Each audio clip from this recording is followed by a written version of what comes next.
Bonjour à tous, je vous invite à vous abonner à cette chaîne, à aimer, à partager, à commenter ces vidéos, c'est très important. C'est une manière de nous soutenir. Merci à vous tous. Bonjour François Bousquet. Bonjour Clémence. Alors, vous êtes rédacteur en chef de la revue Éléments, directeur de la Nouvelle Librairie, et vous revenez sur cette fameuse cérémonie des Bobards d'Or, les Césars des... Alors attention, je vais utiliser un gros mot puisque c'est anglais, des fake news. Oui, à laquelle Radio Courtoisie était associée.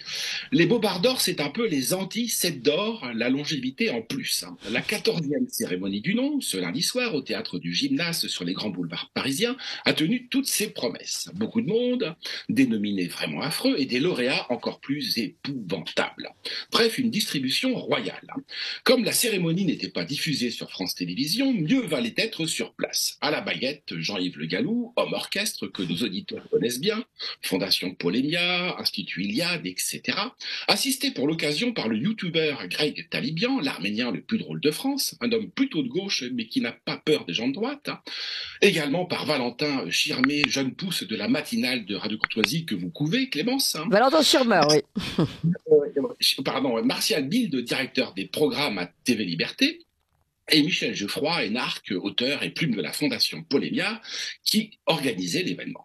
Les Bobards d'Or renouent avec une tradition née dans les tranchées de 14-18, celle des bombes et bobards de guerre. La tradition était perdue, pas les bobards qui l'avaient vu naître. Il importait donc de la ressusciter, tant le pilonnage médiatique est bien plus fourni, bien plus intense qu'il ne l'était au chemin des dames. Fonder une société des honnêtes gens, tous les voleurs en seront, disait l'indispensable philosophe Alain, né simple soldat selon sa formule. Eh bien, décrétez pareillement la liberté de la presse, vous verrez affluer tous les censeurs. Je me suis toujours demandé, étant moi-même journaliste, comment certains de mes confrères, hypocrites lecteurs, mon semblable, mon confrère, comment donc certains de mes confrères pouvaient se regarder dans une glace. C'est qu'il n'y a pas de glace, rien qu'un miroir déformant. Des neurologues ont du reste montré que l'accoutumance au mensonge est scientifiquement attestée, et pourtant les études ne portaient pas sur des journalistes. La répétition accroît les comportements malhonnêtes, et c'est la mission des Bobards d'Or de les épingler. Curieusement, les récipiendaires, ou les lauréats si vous préférez, ne se pressent jamais pour venir récupérer leur prix. On leur met donc par contumace, comme à des délinquants en fuite, une petite statuette au trait de Pinocchio. Quand Pinocchio ment, son nez s'allonge comme une flûte au milieu du visage. Ce qui n'est pas le cas des scribouillards sévissant dans les médias centraux. Eux sont les flûtistes. C'est du reste en leur qualité de joueurs de pipeau qu'ils sont distingués ce soir. Vox Populi, Vox Dei. Le public a donc choisi, ce lundi soir, de couronner parmi la dizaine de bobards sélectionnés par le jury, 3 d'entre eux. Le Bobard d'Or. Alors, le Bobard d'Or revient à France 2, qui en son JT du 10 août 2022 a fâcheusement confondu une cheminée au tubage branlant avec un missile russe qui n'aurait pas explosé non loin de la centrale de Zaporijjia. Mais le tubage était un trucage. À ce compte-là, s'est amusé Martial Bild, le château de Chambord, avec ses 282 cheminées, est une base de lance-missiles. Fermez la citation. Certes vétuste comme base, mais indémodable. Soit dit en passant, je sais bien que les Russes sont des crétins congénitaux. Mais pourquoi auraient-ils bombardé une centrale qu'ils occupent depuis quasiment le début de la guerre? Même chose avec le sabotage des pipelines Nord Stream 1 et 2. Pourquoi dynamiter une canalisation quand on peut couper le robinet? Tous les pompiers s'accordent là-dessus. Pipeau, pipelette, pipeline, le champ lexical de la désinformation commence à se dessiner. 2. Le Bobard d'argent. Il a été décerné à l'ensemble de la classe politico-médiatique pour la non-affaire Grégoire de Fournas et son badin qu'il retourne en Afrique. On sait combien l'accusation de racisme est imparable, surtout quand elle est imaginaire.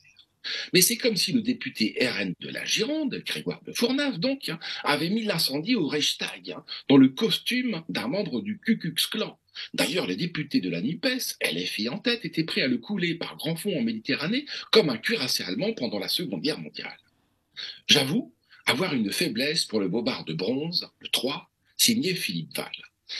Et il a un tableau de chasse aussi épais que son opportunisme. Valentin, de Radio Courtoisie, l'a rhabillé pour l'hiver. Philippe Val a été associé pendant 25 ans à un pédophile, c'est donc un socialiste accompli à Clinty. Les bobards, c'est parfois comme les carambars. Il arrive qu'il y ait une blague à l'intérieur, mais qui ne fait pas rire, un peu comme un sketch de Philippe Val. Écoutez bien la phrase gag qui lui vaut 100 médailles de bronze. Au début, le sida s'est propagé principalement par les routiers, c'est Pas de leur faute, évidemment, mais ils traversent les frontières. Fermez la citation. Pas comme la bêtise, n'est-ce pas? Cette phrase, c'est beau comme un poster de Loana dans la cabine d'un 38 tonnes lancé à toute vitesse. Pour la route et dans sa grande magnanimité, le jury a remis un Gérald d'or à Darmanin pour l'ensemble de son œuvre, car en matière de sécurité, Darmanin, c'est le premier flop de France. À côté, le gendarme de Saint-Tropez, c'est la police scientifique et le commissaire Navarro, Maigret sans la pipe et sans la pluie. Question incidente, pour conclure. Qui gardera les gardiens? C'est le grand dilemme de Platon dans sa République et des platoniciens. Même chose pour la vérification des faits qui est à nos pseudo-démocraties libérales, ce que le GOS contrôle était à l'Union soviétique, à savoir un dispositif assurant la conformité idéologique, qui donc fact-checkera les fact-checkers. Et qu'on me pardonne ici, mais c'est la désinformation qui empeste le globish, pas moi. Le propre de tous ces anglicismes, c'est de renverser la charge de la preuve. Ils dispensent les médias centraux d'avoir à établir la véracité de leurs allégations et de leurs sources. Rendons donc grâce aux bobards de s'en charger. C'est mieux qu'un détecteur de mensonges. Inutile de dire qu'on attend la prochaine édition avec impatience, en direct sur France Télévisions, qui sait. Merci beaucoup François Bousquet. Puis une petite précision, vous dites que donc ces journalistes lauréats de la statuette en forme de Pinocchio, sauf que Pinocchio lui cherchait à gagner son âme, alors que c'est pas sûr que tous nos confrères cherchent vraiment à récupérer une âme. Merci encore François. Ces mensonges sont géniaux. Oui, rédacteur en chef de la revue Éléments et directeur de la Nouvelle Librairie.